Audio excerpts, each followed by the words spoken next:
TG express news కి స్వాగతం. నేను సంధ్య. ముందుగా ముఖ్యాంశాలు. పిఎస్ఎల్వి రాకెట్లో ఇస్రో తొలి ప్రయోగం. కేంద్ర మంత్రి సిఆర్ పాటిల్తో సీఎం చంద్రబాబు భేటీ. రాజలింగమూర్తి హత్యపై మంత్రి కోమటిరెడ్డి షాకింగ్ కామెంట్స్. రేవంత్ రెడ్డికి చంద్రబాబును నిలదీసే దమ్ము లేదు, కేంద్రాన్ని ప్రశ్నించే ధైర్యం లేదు. Harish Rao. Hindustan aeronautics limited LIT సంయుక్త అభివృద్ధి చేసిన పిఎస్ఎల్వి రాకెట్ ద్వారా టెక్నాలజీ డెమాన్స్ట్రేషన్ శాటిలైట్ 1 TDS-1 ప్రయోగం చేపట్టేందుకు ఇస్రో సన్నాహాలు చేస్తుంది. 5 రాకెట్ల తయారీ ఒప్పందం కింద ప్రైవేట్ రంగం తయారు చేసిన తొలి పిఎస్ఎల్వి రాకెట్ ద్వారా ఈ ప్రయోగాన్ని నిర్వహిస్తున్నట్లు ఇస్రో చైర్మన్ వి నారాయణ వెల్లడించారు. ఏడాది 3వ త్రైమాసికంలో TDS-1 ప్రయోగం ఉంటుందని చెప్పారు. ప్రైవేట్ రంగం తయారు చేసిన పిఎస్ఎల్వి రాకెట్ ప్రయోగాన్ని చేపట్టడం ఇస్రో ఇదే తొలిసారి. ఈ ప్రయోగాన్ని దేశంలో అభివృద్ధి చెందుతున్న ప్రైవేట్ అంతరిక్ష రంగానికి ఉదాహరణగా చెప్పుకోవచ్చు. ఈ మార్పు ద్వారా ఇస్రో తన పని భారాన్ని తగ్గించుకోవడమే కాకుండా ప్రైవేట్ కంపెనీలకు అవకాశం ఇవ్వనుంది. TDS-1 ఉపగ్రహ ప్రయోగంలో 35 నూతన టెక్నాలజీను పరీక్షించనున్నారు. దీన్ని భూమికి 747 కిలోమీటర్ల ఎత్తులోని సూర్య సమకాలిక కక్షలోకి చేరవేస్తారు. అనంతరం ఈ ఉపగ్రహం 12 రోజులకోసారి భూభాగాన్ని మొత్తం పరిశీలించి కీలక డేటాను అందిస్తుంది. కేంద్ర జలశక్తి మంత్రి సిఆర్ పాటిల్తో ఆంధ్రప్రదేశ్ ముఖ్యమంత్రి నారా చంద్రబాబు నాయుడు ఇవాళ గురువారం సమావేశమయ్యారు. ఈ సమావేశంలో ఏపీకి సంబంధించిన పలు కీలక అంశాలపై చర్చించారు. ఈ భేటీలో డిప్యూటీ సీఎం పవన్ కళ్యాణ్ కూడా పాల్గొన్నారు. ఈ మేరకు సామాజిక మాధ్యమం ఎక్స్లో సీఎం చంద్రబాబు ట్వీట్ చేశారు. సిఆర్ పాటిల్తో ఫలవంతమైన సమావేశం జరిగిందన్నారు. పోలవరం ఎడమ పులికాడవల నిర్మాణానికి చేసిన ఖర్చును రియంబర్స్ చేయాలని సీఎం చంద్రబాబు కోరారు. సామాజిక కార్యకర్త రాజలింగమూర్తి హత్య ఈ ఘటనపై మంత్రి కోమటిరెడ్డి వెంకటరెడ్డి స్పందించారు. గురువారం మీడియాతో మాట్లాడుతూ రాజలింగమూర్తి హత్యపై సిబిసిఐడితో విచారిస్తామని స్పష్టం చేశారు. ఈ హత్యపై పోలీసులు విచారణ జరుగుతుందని, దోషులు 24 గంటల్లో పట్టుకుంటామని తెలిపారు. రాజలింగమూర్తి కేసును ఫాస్ట్ ట్రాక్ కోర్టులో విచారణ జరిపిస్తామని తెలిపారు. రాజలింగమూర్తిని గండ్ర వెంకటరమణారెడ్డి హత్య చేయించారన్నారు. దీని వెనుక కేసీఆర్, కేటీఆర్, హరీష్ రావు ఉన్నామని ఆరోపించారు. ఇంటెలిజెన్స్ అంటే కిరాయత్తలతోని ఈ రోజు పార్టీ ఆఫీసులో పార్టీ మీటింగ్ పెట్టి సంవత్సరం అంట ఆయన సిల్వర్ జూబ్లీ సెలబ్రేషన్ సంవత్సరం చేసుకుంటాడంట. మీరు చూసింది అసలు సిల్వర్ జూబ్లీ సెలబ్రేషన్ సంవత్సరం చేసుకుంటానికి నువ్వు ఏం ఘనకార్యం చేసినావు? తెలంగాణ నీళ్లు లేకున్నా ఆంధ్రకు నీళ్లుంటే చాలనుకుంటున్నారా రేవంత్ రెడ్డి? తెలంగాణ నుండి ఆంధ్రప్రదేశ్ అక్రమంగా నీళ్లు తీసుకుపోతుంటే రేవంత్ రెడ్డి తమాషా చూసుకుంటూ కూర్చున్నారు. ఆంధ్రప్రదేశ్లో 666 టీఎంసీల నీళ్లు వాడుకోవాలని ఇప్పటికే 657 టీఎంసీలు నీళ్లు వాడుకుంది. మిగిలిన 9 టీఎంసీలు మాత్రమే, కానీ ఈరోజు అక్రమంగా నీళ్లు పోతున్నాయి. తెలంగాణకు 343 టీఎంసీలు నీళ్లు రావాలి, కానీ వాడుకున్నది 220 టీఎంసీలు మాత్రమే. తెలంగాణకు 123, ఆంధ్రకు 9 టీఎంసీలు నీళ్లు మొత్తం కలిపి 132 టీఎంసీలు రావాలి, కానీ నాగార్జున సాగర్, శ్రీశైలంతో కలిసి 100 టీఎంసీలు మాత్రమే ఉన్నాయి. దీంట్లో కూడా ఆంధ్రప్రదేశ్ అక్రమంగా తీసుకుపోతుంది. మనకు రావాల్సిన మిగిలిన నీళ్లు ఎక్కడి నుండి తీస్తావు రేవంత్ రెడ్డి అంటూ హరీష్ రావు వ్యాఖ్యానించారు. 3 టీఎంసీల నీళ్లు తెలంగాణకు రావాలి, కానీ ఈ రోజుకు తెలంగాణ వాడుకున్నది ఎంత అంటే 220 టీఎంసీలు మాత్రమే. 220. ఇంకెంత రావాలి తెలంగాణకు? 123 టీఎంసీలు రావాలి. 123 టీఎంసీలు తెలంగాణకు రావాలి, ఆంధ్రాకు రావాల్సింది 9. అంటే ఎంత నిర్లక్ష్యం మీది? మొత్తం కలిపితే కూడా ఎంత అవుతుంది? ఈ 123, 9 కలిపితే 132 టీఎంసీలు కావాలి. ఇంకా 132 కావాలి. ఉన్న నీళ్ళు ఎంత తెలుసా? ఇప్పుడు శ్రీశైలంలో, సాగర్లో కలిపి ఉన్నాయి 100 టీఎంసీలు. ఇప్పుడు మరి యాడికెళ్ళి తెస్తావు? నీకు రావాల్సింది 123, ఆంధ్రప్రదేశ్కు రావాల్సింది 9, మొత్తం కలిసి రావాల్సింది 133. ఇప్పుడు ఉన్నది ఎంత అంటే 100. మరి ఇప్పుడు నష్టం ఎవరికి? ఈ 100ల వాడు ఇంకా తరలిస్తూనే ఉన్నాడు. బంద్ పెట్టాలి కదా. ఈ 100ల కూడా ఆంధ్రప్రదేశ్ తీసుకుపోతూనే ఉన్నది ఇంకా. మరి తెలంగాణ మన వాటా పోతుంటే, వాళ్ళు తరలించుకుపోతుంటే గుడ్లప్పగించి ఎందుకు చూస్తున్నారు? ఇంజనీర్లు ఏం చేస్తున్నారు? మీరు ఆంధ్రాకి వెళ్ళి ఆంధ్ర చీఫ్ సెక్రటరీ రిటైర్డ్ తెచ్చి అడ్వైజర్గా పెట్టుకున్నారు కదా. అడ్వైజర్ ఏం చేస్తుండు? ఈఎన్సీలు ఏం చేస్తుండు? నీటిపారుదల శాఖ మంత్రి ఏం చేస్తుండు? ముఖ్యమంత్రి ఏం చేస్తున్నాడు? మాజీ ముఖ్యమంత్రి వైఎస్ జగన్మోహన్ రెడ్డి భద్రత విషయంలో కూటమి ప్రభుత్వం నిర్లక్ష్యంగా వ్యవహరిస్తుందని, తాజాగా గుంటూరు పర్యటనలో ఆయన భద్రత కల్పించడంలో పూర్తిగా విఫలమైందని, ఈ విఫలంపై వైఎస్ఆర్సీపీ నేతలు గురువారం రాజ్భవన్కు వెళ్లి గవర్నర్ జస్టిస్ అబ్దుల్ నజీర్ను కలిసి ఫిర్యాదు చేశారు. అనంతరం పార్టీ సీనియర్ నేతలు ఎమ్మెల్సీ బొత్స సత్యనారాయణ మీడియాతో మాట్లాడారు. ప్రయత్నం చూస్తుంటే చాలా అనిపించింది. అందుకని గవర్నర్ గారికి మేము అందరం వచ్చి ఆయన తాలూకా భద్రత మీద ఆందోళన వ్యక్తం చేస్తూ, ఇలాంటి సెక్యూరిటీ ల్యాబ్సెస్ ఉన్నాయి, ప్రభుత్వం వాంటెడ్లీ చేయాలని, ఆయన్ని ఇబ్బంది పెట్టాలని, ఆయనకి ఉన్న సందర్భంలో ఆయన రక్షణ కల్పించి ఇలాంటివి మళ్ళీ పునరావృతం కాకుండా, చట్టాన్ని చేతిలో తీసుకోకుండా చట్టం దాని పని చేసుకునేటట్లు ఎవరికి ఇవ్వాల్సిన భద్రతను వాళ్ళకి ఇస్తూ కార్యక్రమం చేయాలని గవర్నర్ గారిని మేము ఇప్పుడు మీ అందరం కూడా డెలిగేషన్ వెళ్ళి ఆయన రిక్వెస్ట్ చేయడం జరిగింది. వారు దాన్ని పరిశీలిస్తాను, దీన్ని మేము ఎంక్వైరీ చేస్తానని చెప్పి వారు చెప్పడం జరిగింది. ఇది విషయాన్ని మీకు తెలియపరుస్తున్నాం. అంటే గతంలో హైకోర్టు కూడా ఆగ్రహం వ్యక్తం చేస్తున్నారు సార్, ఖచ్చితంగా భద్రత కల్పించాలని, కానీ పట్టించుకోవాలి. అదే ఇది ఎవరో వ్యక్తిగతంగా ఇచ్చింది కాదు. మాజీ ముఖ్యమంత్రిగా ఆయనకి అది వర్చువల్గా ఆయనకి ఆటోమేటిక్గా అది వస్తుంది. Z+2ది మాజీ ముఖ్యమంత్రి గారికి ఆటోమేటిక్గా వస్తుంది. దాన్ని కూడా నిన్నటి రోజు విత్డ్రా చేయమంటే అసలు అర్థం అవ్వట్లేదు మాకు. ఎప్పుడు కూడా చూడలేదు ఈ వ్యవస్థలో. ఇంతకుముందు కూడా మేము మాజీ ముఖ్యమంత్రిగా, ఇప్పుడున్న ముఖ్యమంత్రి గారు మాజీ ముఖ్యమంత్రి కదా, ఆయనకున్న 5 సంవత్సరాలు ఎక్కడైనా ఇలాంటి సందర్భం ఎక్కడైనా వచ్చిందా? ఎప్పుడైనా చేశామా? ఎప్పుడైనా జరిగిందా? ఏంటిది? పూర్తిగా కూడా ప్రభుత్వం ఏకపక్షంగా ఈ కార్యక్రమం చేస్తూ వారిని ఇబ్బంది పెట్టాలని, మరి భగవంతుడి గారి వెనకాతున్న లోపాగారిగా వాళ్ళ తాలూకా దురుద్దేశాలు ఏంటనేది చేస్తూ దాన్ని ముందుగా మేము ఫోర్కాస్ట్ చేసి రాబోయే కాలం లాంటి అవాంఛ ఏ విధమైన సంఘటనలు జరగకుండా పెట్టు ఆయన భద్రత మీద మేము ఆందోళన వ్యక్తపరుస్తున్నాం. నీ రాష్ట్రంలో అన్నదాతలు పడుతున్న అగచాట్లు చంద్రబాబుకు కనిపిస్తున్నా కళ్లు మూసుకొని కూర్చున్నారని నెల్లూరు జిల్లా వైఎస్ఆర్సీపీ అధ్యక్షుడు మాజీ మంత్రి కాకాని గోవర్ధన్ రెడ్డి ఆగ్రహం వ్యక్తం చేశారు. వైసీపీ అధినేత మాజీ సీఎం జగన్మోహన్ రెడ్డి బుధవారం గుంటూరులోని మిర్చి యార్డులో రైతు సమస్యల్ని స్వయంగా అడిగి తెలుసుకుంటే గతంలో ఏనాడు ద్వారా మిర్చి కొనుగోలు చేయకపోయినా ఈయన మిర్చి రైతులు ఆదుకోవాలని కోరుతూ నా పోటీకి బోగస్ లేఖ రాసి సీఎం చంద్రబాబు కొత్త డ్రామాకు తెరతీశారని మండిపడ్డారు.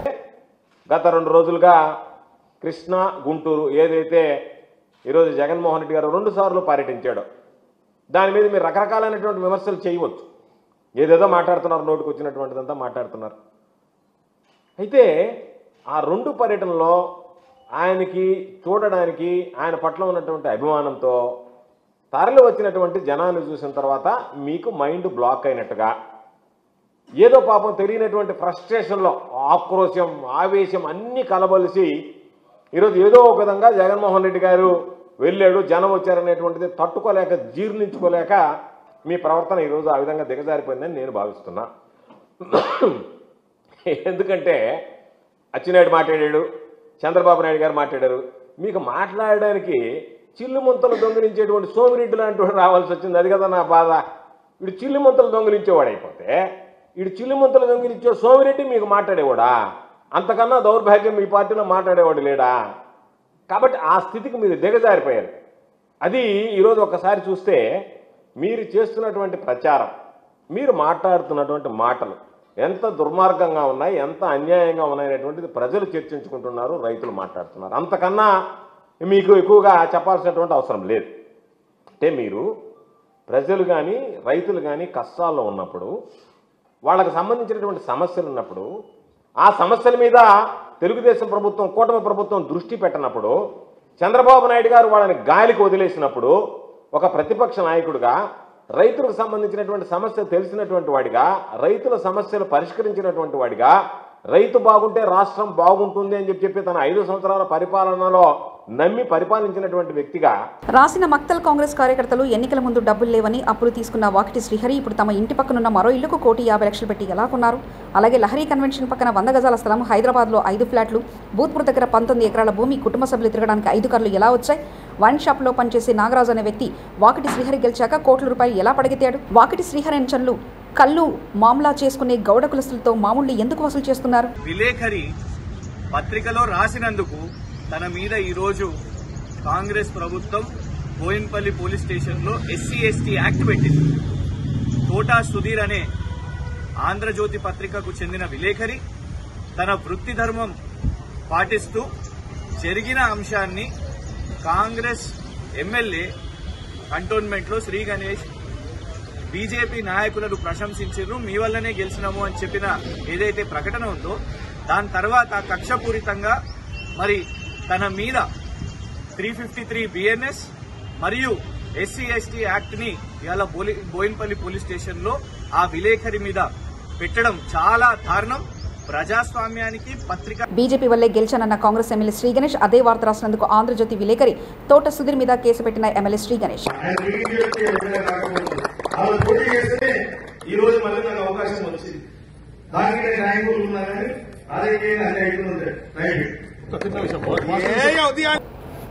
భారతదేశం ఎంతో అద్భుతమైన పరిజ్ఞానానికి సాంస్కృతిక వారసత్వానికి నిలయంగా నిలిచిందని రాష్ట్ర గవర్నర్ జిషధర్ వర్మ తెలిపారు. భగవద్గీతలోని ఒక అధ్యాయాన్ని తెలుపుతూ శ్రీకృష్ణ పరమాత్మ చెప్పినట్లు జ్ఞానం అనేది అంతటా వ్యాపించి ఉందని అన్నారు. తానాకలోని ఇంగ్లీష్ అండ్ ఫారిన్ లాంగ్వేజెస్ యూనివర్సిటీలో department of literatures in English ఆధ్వర్యంలో భారతీయ తాత్విక తత్వశాస్త్రం ద్వారా క్రమశిక్షణను తిరిగి ఆవిష్కరించడం అనేది 3 రోజులు అంతర్జాతీయ సదస్సును నిర్వహించారు. సదస్సు ప్రారంభోత్సవానికి ముఖ్య అతిథిగా రాష్ట్ర గవర్నర్ జిషధర్ వర్మ పాల్గొని ప్రారంభించారు. గవర్నర్కి EFLU vice chancellor professor Haribandi Lakshmi, register professor K Narasimha Rao, senior professor Samson Thomas, ఇతర ఈసీ మెంబర్లు, అధ్యాపకులు, నాన్ టీచింగ్ సిబ్బంది ఘన స్వాగతం పలికారు.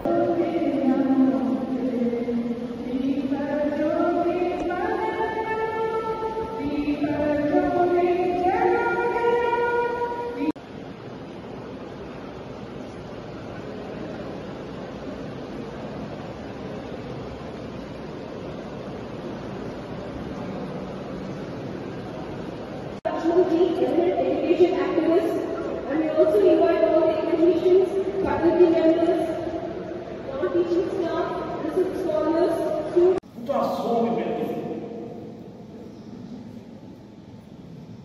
We believe in the importance of the soul. That's why the father of the nation is also called Mahatma Gandhi, the great soul. We have defined the father of the nation as Mahatma, the man with the great soul, the one who has the great soul.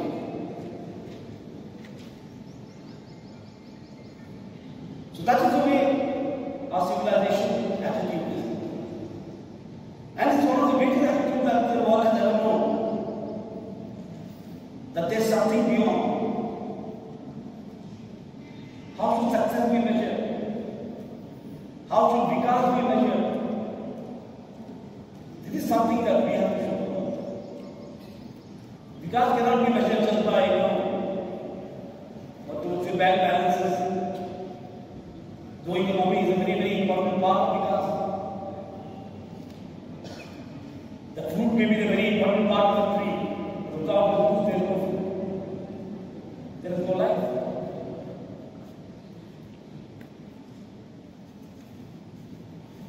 So we have to show the world how to measure vikas. What is the yardstick? What is the benchmark of vikas? Is it only economics? Is it only power of Guru Shishya Parampara that determines only what is the transfer of knowledge, experiential education, and the outcome should be good doctors, good engineers, good politicians, good professors, along with that.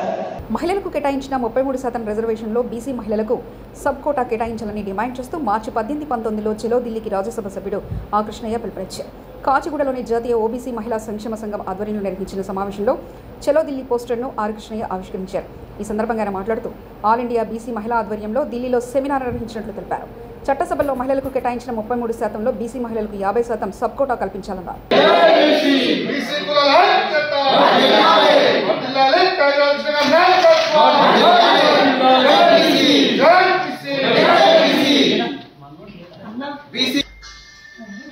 మహిళా బిల్లులో BC మహిళలకు 50% sub quota కల్పించాలని demand చేస్తూ మార్చి 18న ఢిల్లీలో జాతీయ స్థాయి seminar ఏర్పాటు చేయడం జరుగుతుంది. ఈ సెమినార్ ద్వారా కేంద్ర ప్రభుత్వానికి విజ్ఞప్తి చేసేది ఏంటంటే మహిళా బిల్లు పార్లమెంట్లో పాస్ అయ్యింది. ఆ బిల్లులో మహిళా బిల్లు ఎందుకు పెట్టింది? మహిళల ప్రాతినిధ్యం తక్కువ ఉందని పెట్టారు. బీసీ మహిళల ప్రాతినిధ్యం ఇంకా తక్కువ ఉంది. అందుకే బీసీ మహిళలకు సబ్ కోటా కల్పించాలని, బీసీలకు రాజ్యాంగబద్ధమైన హక్కులు కల్పించాలని, 75 ఏళ్ల స్వతంత్రం తర్వాత కూడా బీసీలకు న్యాయం జరగదు. ఈ దేశంలో స్వయంగా ప్రధానమంత్రికి ఈ వేదిక మీద విజ్ఞప్తి చేస్తున్నాం. తప్పనిసరిగా బీసీ మహిళలకు సబ్ కోటా కల్పించాలి. అప్పుడే మహిళా బిల్లు యొక్క సార్థకత నెరవేరుతుంది. మహిళలకు ఎందుకు ప్రాతినిధ్యం లేదని మహిళలకు ఇచ్చారు. మరి బీసీ మహిళల ప్రాతినిధ్యం అసలుకే తక్కువ ఉంది. కాబట్టి బీసీ మహిళ PSLV రాకెట్లో ఇస్రో తొలి ప్రయోగం. కేంద్ర మంత్రి సిఆర్ పాటిల్తో సీఎం చంద్రబాబు భేటీ. రాజలింగమూర్తి హత్యపై మంత్రి కోమటిరెడ్డి షాకింగ్ కామెంట్స్. రేవంత్ రెడ్డికి చంద్రబాబును నిలదీసే దమ్ము లేదు, కేంద్రాన్ని ప్రశ్నించే ధైర్యం లేదు. Harish Rao. TG express news ఇంతటితో సమాప్తం. Keep watching TG express.